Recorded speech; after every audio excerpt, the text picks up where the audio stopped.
Votre invité aujourd'hui dans la grande interview en direct sur Boursorama, c'est Alexis Muliez. Bonjour. Bonjour David. Directeur général d'Alinea, donc la marque d'ameublement et de décoration. On va revenir un peu sur toute l'histoire et depuis que vous avez repris un peu les choses en main chez Alinea. Le sujet juste avant, je ne sais pas si vous avez écouté. Absolument. C'était intéressant parce qu'on parlait de l'inflation, notamment de l'inflation des banques centrales, puisqu'on est en lendemain de jour de Fed. Sur l'inflation, est-ce que vous augmentez vos prix? On voit de l'inflation qui est aujourd'hui, on est à 5 quasiment en France, et si on n'est pas les boucliers énergie, etc., on sera sûrement à 7 comme les petits copains allemands ou espagnols. Vous avez dû aussi augmenter vos prix? Alors on est très attentif chez Alinea à la situation parce qu'une des caractéristiques de notre positionnement, c'est l'accessibilité prix.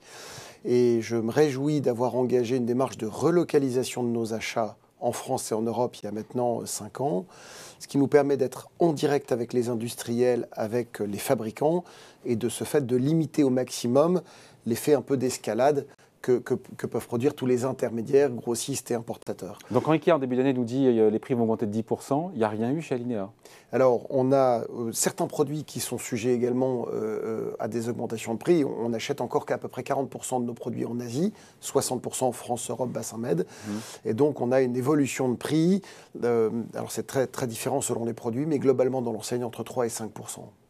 Au global, sur tous les produits? Oui. Importés ou produits en France, entre 3 et une moyenne. Aujourd'hui, les prix augmentent entre 3 et 5% chez Alinea. Oui, alors c'est parfois un peu plus sur certains produits et c'est parfois des baisses de prix sur d'autres produits. Mais en moyenne, c'est entre 3 et 5%. Voilà. Bon, sachant que vous fabriquez, c'est ça, 25% de vos produits en France? Alors 25% France, et quand on regarde plus globalement, 60%. France, Europe, Bassin Med, c'est presque 60%. Qu'est-ce qui est fabriqué en France d'ailleurs? Alors par exemple, notre literie. La literie. Ouais. Tous nos matelas sont fabriqués en France. Les canapés. Les 2 tiers de nos canapés sont fabriqués en France. Toutes nos bougies parfumées sont fabriquées en France et même en Provence, pas loin de chez nous. Une partie de la coutellerie vient de Thiers. Voilà. Donc sans faire du luxe, on peut encore produire en France? Pardon, non mais c'est bien de le dire, je veux dire... On peut complètement encore travailler en France et de plus en plus, et on a de nombreuses sollicitations d'industriels et de partenaires qui aimeraient construire avec nous. C'est vraiment une démarche de co-création. Nos équipes style, nos équipes design se rendent dans les usines et on est en co-conception de produits. Mais les coûts salariaux sont beaucoup plus élevés en France qu'en Asie. Et il ne vous aura pas échappé que le coût des containers venant d'Asie a explosé. Quand on achète en France, on ne subit pas ces coûts-là. Bon, je reviens un petit peu, on reparlera un peu de tout ça après. Je veux revenir sur, il faut rappeler Alinea, il y a eu des années qui étaient évidemment plus compliquées, dans le rouge, il y a eu la case redressement judiciaire en 2020. Et aujourd'hui, Alinea va beaucoup mieux. La profitabilité est même en ligne de mire, j'ai vu ça pour l'année prochaine, pour 2023, si tout va bien, évidemment. Qu'est-ce que vous avez fait, encore une fois, pour qu'Alinea, aujourd'hui, se retrouve dans une meilleure forme? Quels ont été les ingrédients, les décisions difficiles? Il y a eu des licenciements, des fermetures de magasins, un repositionnement de la marque. Il a fallu faire beaucoup de choses. C'est pas arrivé tout seul. Alors, c'est pas arrivé tout seul, et c'est le fruit, c'est vrai, d'un grand chantier de transformation qui était engagé en 2017. 2017, c'est l'année où je reprends l'entreprise avec cette ambition de renouer avec les raisons historiques du succès. Remettre le produit au cœur. Pardon, je vous coupe. En 2017, vous êtes... entre guillemets, un Ikea bis français, vous êtes plutôt comparable à du... En 2017, du Conforama. En 2017, l'entreprise, janvier 2017, l'entreprise est encore dans le segment de l'entrée de gamme, du premier prix et de l'équipement standard. Et l'ambition, c'est de monter en style très fort. Monter en style ou monter en gamme? Monter en style et surtout pas monter en gamme. Donc on est très attentif à conserver une accessibilité prix. Comment on monte en style sans monter en gamme? Eh bien, on commence par créer un bureau de style en interne et réorienter toutes nos collections sur la base d'une plateforme de marque et d'une plateforme de style. Par exemple, l'entreprise est à Aubagne, dans le sud de la France. Nous sommes la marque française de déco au caractère méditerranéen. Nos motifs sont souvent inspirés des végétaux provençaux. Nos couleurs sont issues des couleurs provençales, le vert cèdre, le rouge sumac. Et donc, on est venu donner une caractéristique, une singularité à nos collections de produits. Et donc, le produit au cœur, première grosse transformation, la marque et tout ce que le client peut percevoir en termes de communication, en termes de magasin, l'expérience client-magasin. Et le troisième volet du plan de transformation, c'est une forte accélération sur le digital. Juste avant de parler de ça, donc c'est-à-dire que quelqu'un qui n'a pas mis les pieds chez Alinea depuis 10 ans, aujourd'hui, il revient dans vos magasins, il pense qu'il n'est plus dans la même enseigne? Je crois que oui, il y a une transformation qui est visible et c'est ce que nous disent nos clients aujourd'hui. Tout en montant un peu les prix, c'est normal. C'est logique. Tout en montant très fort la qualité des produits, c'est vraiment un point clé qu'on a à cœur. On privilégie les matériaux nobles, les matériaux bruts. On essaie de faire du bois massif chaque fois que c'est possible. On préfère travailler du 100% coton plutôt que des matières synthétiques. Il y a également une prise en compte de nos obligations éco-environnementales. Voilà, ça fait partie du sujet aussi. Et donc, on préfère positionner un produit de grande qualité intrinsèque et de grande qualité style à des prix accessibles. Donc, c'est plus de l'IKEA, c'est plus du But. C'est quoi les concurrents aujourd'hui? C'est quoi? C'est Maisons du Monde, c'est La Redoute, c'est Habitat, En tout cas, c'est une offre style singulière. Un financier visitait récemment un magasin avec moi et me dit en sortant du magasin, j'ai compris, chez Alinéa, je ne peux pas faire de faute de goût. La cohérence de nos produits, de construction produit, fait que les choses vont bien ensemble, se marient bien. Et ce positionnement de produits qualitatifs, en partie fait en France, dessiné en interne, cette mise en situation, cette inspiration déco, ce positionnement-là est unique aujourd'hui en France. Et donc payant, même s'il a fallu fermer. J'ai vu beaucoup de magasins qui ont fermé. Il y en a combien aujourd'hui? Est-ce que j'essaie de récupérer les chiffres? Alors, Alinéa, aujourd'hui, ce sont 14 magasins. Ouais, il y en a eu 50. Il y en avait une cinquantaine. Il y avait une trentaine de magasins. Pardon, une trentaine de magasins. 14 magasins, dont 4 en franchise. Et un e-commerce qui pèse déjà pour 30% du chiffre d'affaires. Et vous comptez en ouvrir une cinquantaine. Et en tout cas, on a un potentiel détecté en France d'une cinquantaine de magasins. En franchise ou en dur? Les deux.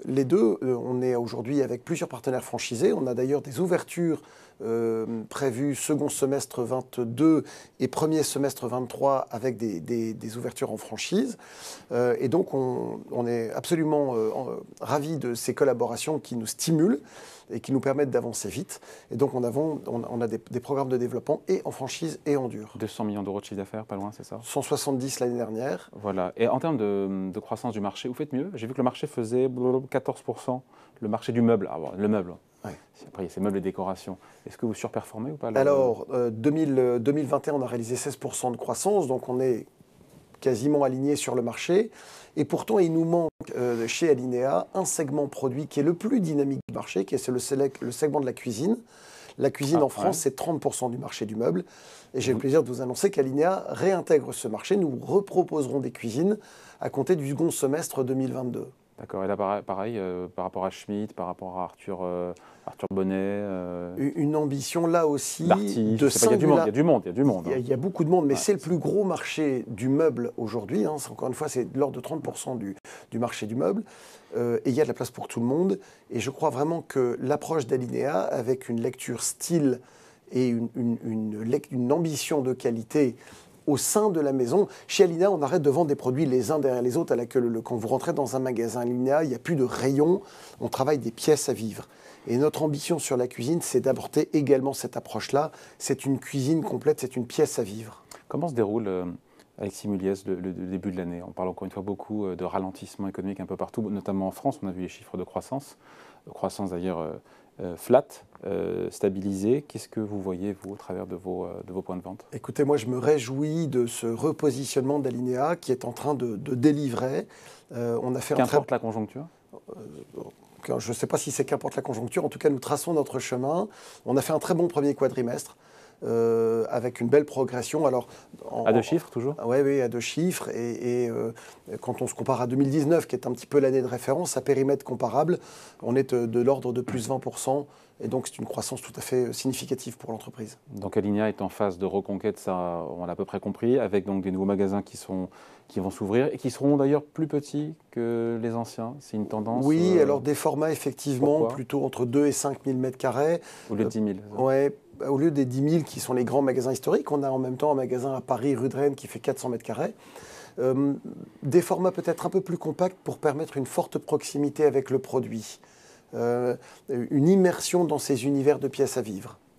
Ouais. Sachant que, encore une fois, dans l'ensemble de ce qui a été entrepris sous votre férule, il a fallu aussi réduire les référencements. Enfin, c'est intéressant, vous avez réduit de 2 tiers vos références. Oui. Il fallait rationaliser aussi, il y avait trop de gamme, trop de... Moins mais mieux. Voilà ce qui pourrait résumer la stratégie produit que nous avons conduite.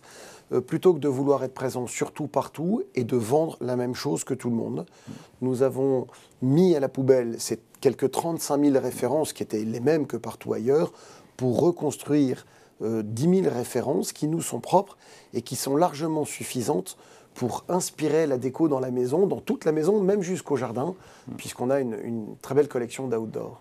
Il y a des best-sellers ou pas? Il y a tout à fait des best-sellers. C'est quoi les best-sellers chez Alinea? Alors, des best-sellers en chiffre d'affaires, c'est plutôt du meuble, et des best-sellers en volume, c'est plutôt de la décoration. Le meuble chez Alinea, c'est 55% du chiffre d'affaires, la déco, 45%. Et ça a vocation à rester? Oui, ça a vocation à rester, même si les équilibres sont assez différents entre les magasins et le digital. Encore une fois, le web, c'est 30% de notre chiffre d'affaires, et on constate une part du meuble bien plus importante sur le digital, probablement parce qu'un meuble, bien souvent, est livré. Oui, c'est par construction. Juste sur la question on a parlé de la hausse des prix, Alexis Muliez, mais il y a aussi les tensions sur la chaîne d'approvisionnement. Évidemment, quand on a relocalisé pour partie, c'est plus un sujet, mais il y a quand même l'augmentation des coûts des intrants, des matériaux, du bois. Ça vous